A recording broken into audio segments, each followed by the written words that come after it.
இங்க இருக்கக்கூடிய பல்வேறு சாதியிலிருந்து ஒரு மாற்றத்தை ஏற்றுக்கொண்டார்களே தவிர இஸ்லாமியர்கள் ஏதோ அரண்மனையில் இங்க வந்தவர்கள்.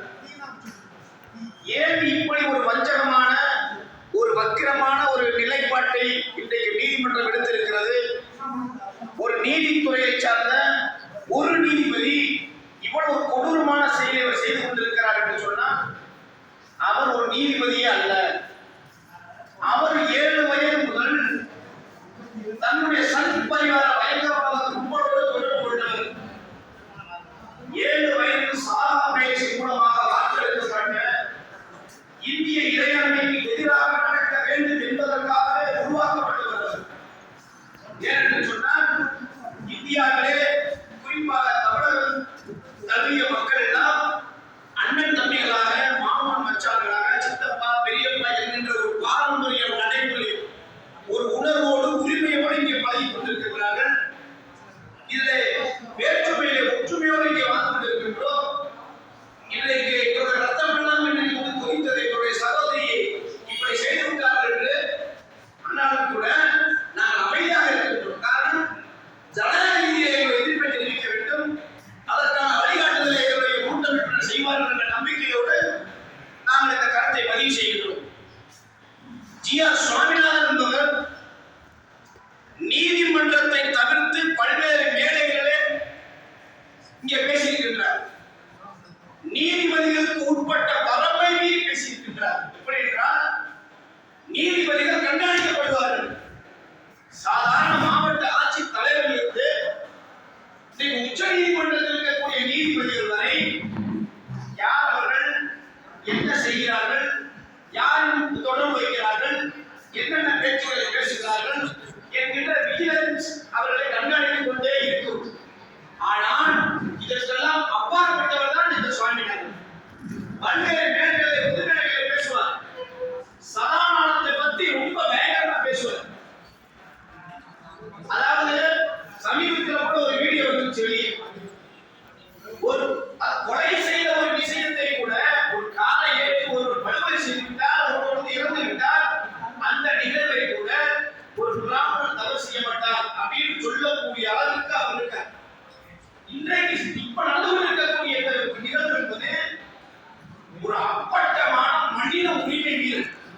தமிழ்நாட்டில் அமைதியோடு வாழ்ந்து கொண்டிருக்கக்கூடிய மக்களுக்கு மத்தியிலே ஏதோ காசை போட்டுட்டு இங்கே வெளிச்சமா இருக்காங்க கேட்பாங்கல்ல, அது மாதிரி எப்போதும் உள்ள நடைமுறை விஷயத்தை மறைத்து ஒரு மாற்று வழியை அதிகமாக சொல்றார். அது மட்டுமல்ல, அதிகாரத்தை விடுதலை ஒரு நீதிமன்றத்துடைய நடைமுறையை பாருங்க, எத்தனை வார்த்தை இருக்காங்க.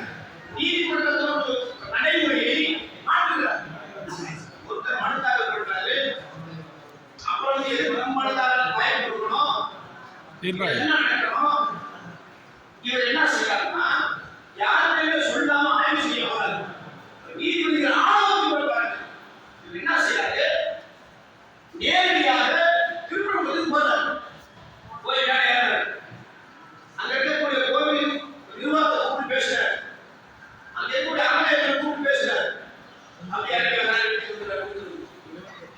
இவர் உண்மையிலே இந்திய இறையாண்மையை காக்கக்கூடிய நீதிபதியாக இருந்திருந்தால் மேலே எப்படி போய் கோவில் நிர்வாகத்தை அழைத்து பேசினாரோ அதே போன்று பக்கத்தில் இருக்கக்கூடிய தர்காவுடைய நிர்வாகத்தை அழைத்து அங்கே இருக்கக்கூடிய வக்குவாரத்தை அழைத்து இரண்டுக்கும் என்ன பிரச்சனை பேசி வருகிறோம் அதை பேசுறாரு. என்ன கேட்கிறார் தெரியுமா? நம்முடைய அந்த வழக்கறிஞர்கள் கூட வந்து ரொம்ப விதம் பண்றாங்க. அறிவுக்கு பொருத்தமில்லாத மனுஷனை எப்படி நீதிபதியாக என்ன தெரியுமா? அங்க இருக்கக்கூடிய கோவிலுக்கு நிர்வாகம் சொல்லுது, நாங்கள் எனக்கு வயதான எனக்கு விவரம் தெரிவிக்கிறது. ஏன் கேட்கிறோம்னா, கீழே இருக்கக்கூடிய கட்டம் அந்த கற்ப கிரகத்துக்கு மேல கரெக்டா இருக்கும். அதுதான் எங்களுடைய ஐதீகப்படி சரி. ஆகம அந்த விதிப்படி இப்படித்தான் நடைமுறையாக நாம் செய்து கொண்டிருக்கிறோம் இவர். அப்ப இந்த நீதிபதி என்ன கேட்கிறாருன்னா, அதெல்லாம் சரி, நல்லா இருக்கணும், மேலே ஏற்றதுனால உங்களுக்கு என்ன பிரச்சனை இருக்கும் எப்படி பாத்தீங்களா? இங்கதான் அதான் பிரச்சனை உருவாக்குறாரு. அவர் கோவிலுடைய நிர்வாகம் சொல்லி நாங்க பல்லாண்டு காலமாக இங்கதான் ஏற்றி இந்த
திருப்திப்படுத்த வேண்டும் செய்யல.